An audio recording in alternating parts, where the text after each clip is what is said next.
Hi there. Welcome to Three Essential Questions, New Mexico's business and nonprofit podcast. I almost messed that up, didn't I? There's a number of times I say that. Right? I'm your host, Pam Myers, and my wonderful co-host is the always fabulous Erica Yoakum. We are here today with Sarah Bondi. Sarah is representing 100 Women ABQ, which is a fantastic organization that we're very excited to share with you. So, Sarah, thanks so much for joining us. Thanks for having me. Yeah, tell us about the mission. You've been around since what, 21? You said? Yes, October 2021. Yes. So when you're to help the listeners to understand what 100 Women ABQ is all about. Yes. So basically, we're not a nonprofit. We're a group of women that get together once a quarter at a brewery, and we each donate $100 to the same nonprofit.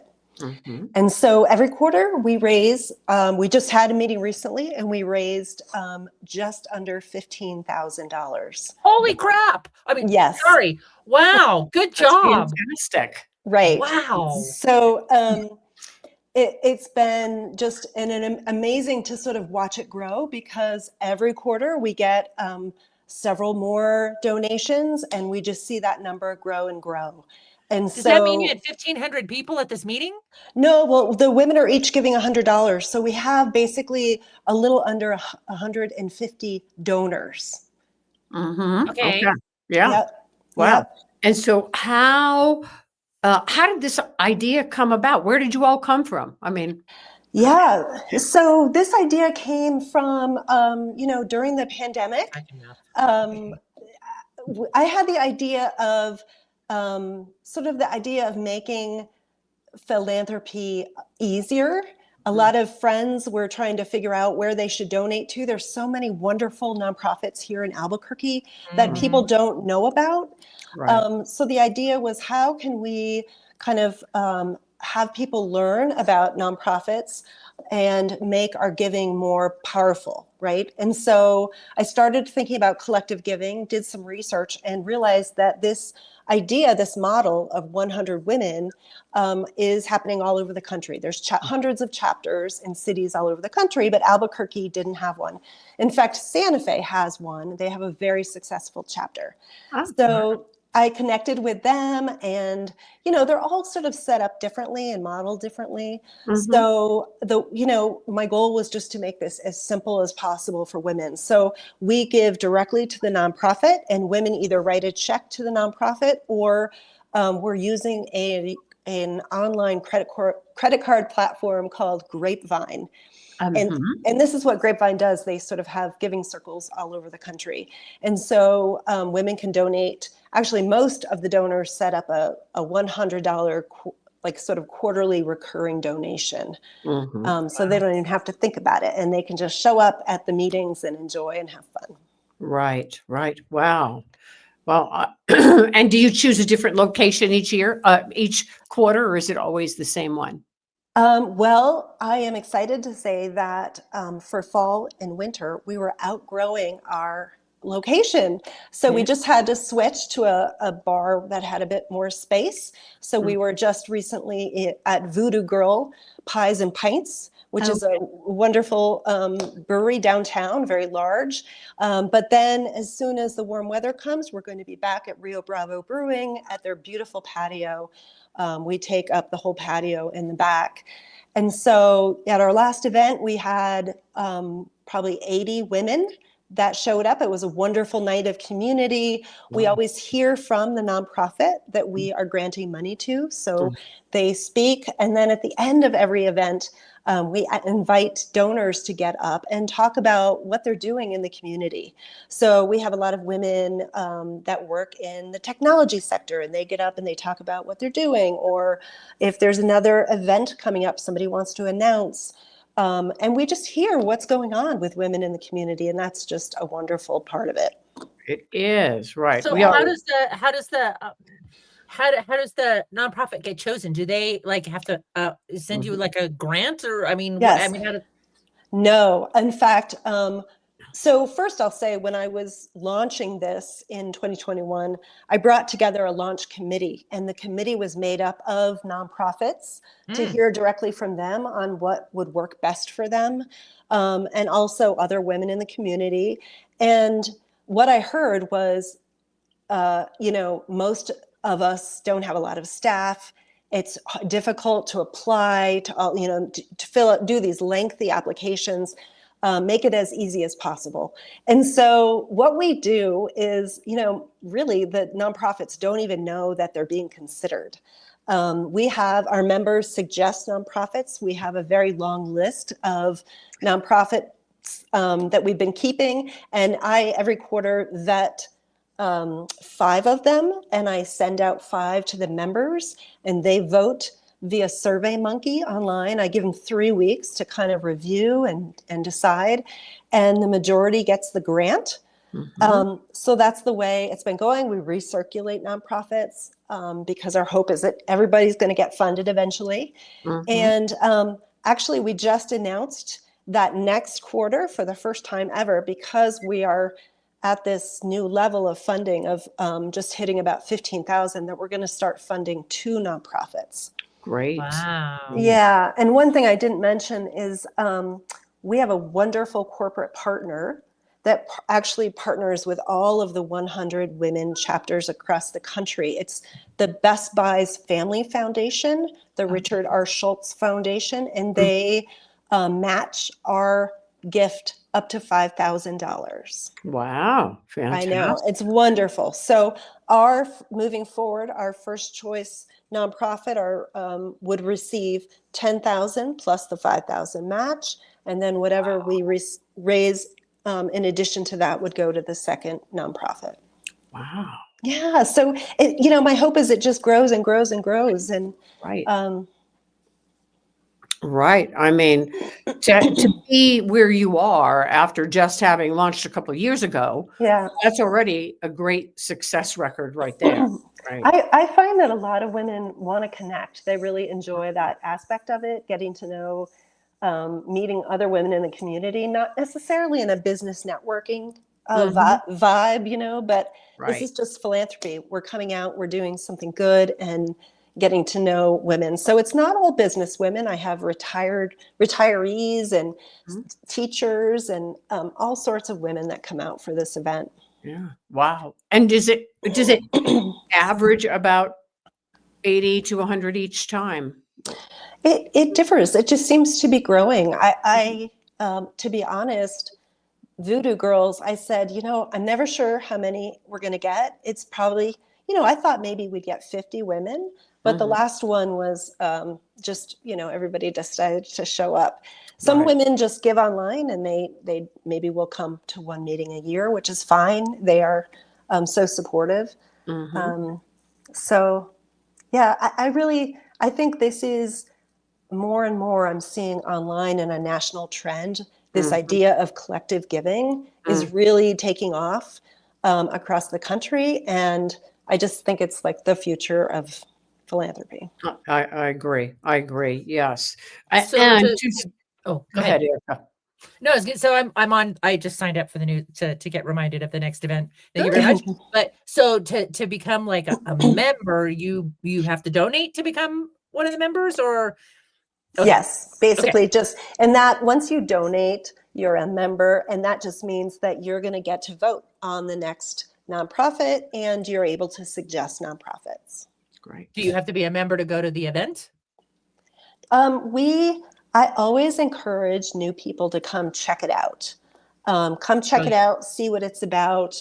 But then once you've done that, I mean, the events are really for members. It's not really the type of event where you're going to be coming and just networking and never giving. I mean, it's really focused on giving. Got it. But you could go and like do a vibe check. Definitely. I always encourage that. Come check it out and see if it's for you. And yeah. Wow. Amazing. That's like, okay. So, wow.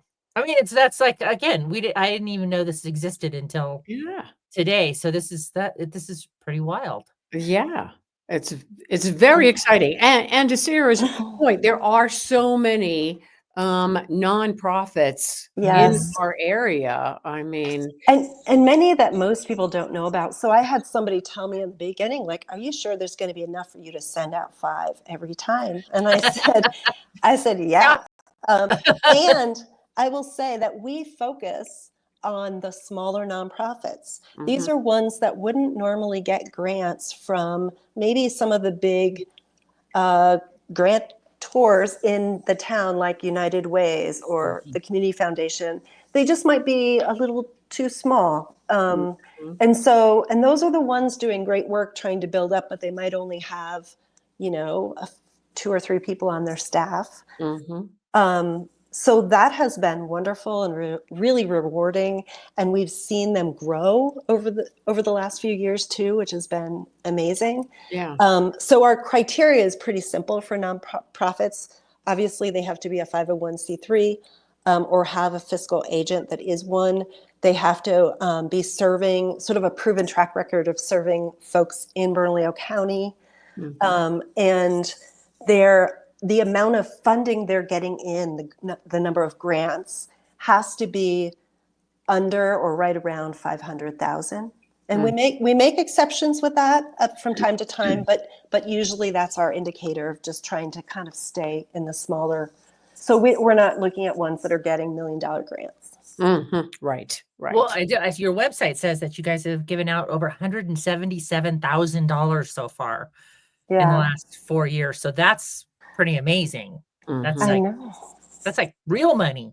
I know it's increasing. It's adding up so quickly. So now we're going to be at this 15,000 level. We'll get the $5,000 match. So Mhm. that's 20,000 a meeting, and that's going to add up quickly. So it really can be a strong impact. And I feel like and we're all just giving. Well, actually, we are giving $100, but it was important to me to be inclusive in this group. And so we also offer the chance for 2 women to team up and each give $50, and they will share their vote for the Ah, nonprofit. And that way mhm. it's sort of more open and approachable for everybody. And we do have a handful of teams. Wow. Yeah. Yeah. That's really Uh, wonderful. I'm down in Valencia County. I'm over here Googling, is there one down here? Oh boy, we can use that down here. I, you I'm know, sure some of the smaller, this is a great way to, for maybe smaller yeah. communities to do So this too. one of the things I love about, and I use the term interchangeably, collective giving or giving circles, is that first of all, anybody can start one. Like Mhm. Right. anybody can do it, right? And it really democratizes sort of giving, and Mhm. it opens it up. I feel like it sort of makes it more, it sort of diversifies it, to be honest. Mhm. Um, and it also, I think it expands the types of organizations that get funding. Mhm. Yeah. Yeah. Wow. Yeah. Amazing. I know Yeah, my it is mind is amazing. like spinning. This is Yeah. great. I'm thinking Pam and I should go check it out in May. Yeah, I think you definitely. should. Yep, yep, definitely. I love what you're doing, and, it's great, great work, so thank you Great. Well, so much. yes, Pam has written many a grant and working with the the gay chamber and all that type of stuff. I remember those, hair pulling, nightmare forms. So to simplify it and get the money where it actually really needs to go for the, like you Yeah. said, for the smaller ones that aren't getting the $1 million grants, this is Right. brilliant. Right. And all of our grants are unrestricted because we feel like nonprofits know best how to use the money. Mhm. We're not going to tell them how to use it. So that's also an important component. Yeah. That Yeah. is super important. I mean, Yeah. that is super beneficial Yeah. to Right. right. I don't know. I don't know the specific number, and maybe you know this, Sarah, but of the majority of nonprofits Hmm. in New Mexico, or say in Albuquerque, Hmm. how many of them would you consider small? Do you have a handle on that number at all? That's an excellent question. I don't, because I don't know the exact number in Yeah. the state. I will say that from my own research and members, I have a very long list still that we are just whittling away at. Mhm. and I'm going through vetting them, and it's I think that's another that's one of the best things is to learn about these nonprofits. I had no idea. We gave money to a wonderful organization here in town called New Mexico Dream Center that works Oh, to prevent human trafficking here in Albuquerque. And right. she came and talked to us, and that was one of the most emotional, moving Mm. talks. And I didn't know that the work was happening. So Mhm. that is really one of the huge benefits of the Yeah. group. Yeah. Well, thank you for Yeah. all the work that you are doing and all the support that you're providing to all these great organizations that we have. Great. I hope you will come in May, and I hope you Yeah. will get up at the end of the meeting and share about your podcast with all the Ab- women. Oh, that's a good. Absolutely. See, I wasn't even thinking about us standing up and talking, but yeah, we could absolutely do that, and that'd be awesome. It's Ooh, all it's a about date. all about community. Right. It All really about is. Exactly. community. Yeah. Yeah, exactly. Yeah. And that is our goal of supporting New Mexico business owners and nonprofits by Yeah. Mhm. helping get the word out about what they're doing. So we're excited to be able to provide that to New Mexico. And Thank May you so 14th is much. a Wednesday, so I'm putting it on my calendar right now as we're Okay. speaking here. Pam Thank you Muller. so much. All right. Thank you, Sarah. Thanks everybody for listening. Please keep listening to these podcasts. This has been filmed between in front of an audience of 3. I love to say that. Thank you.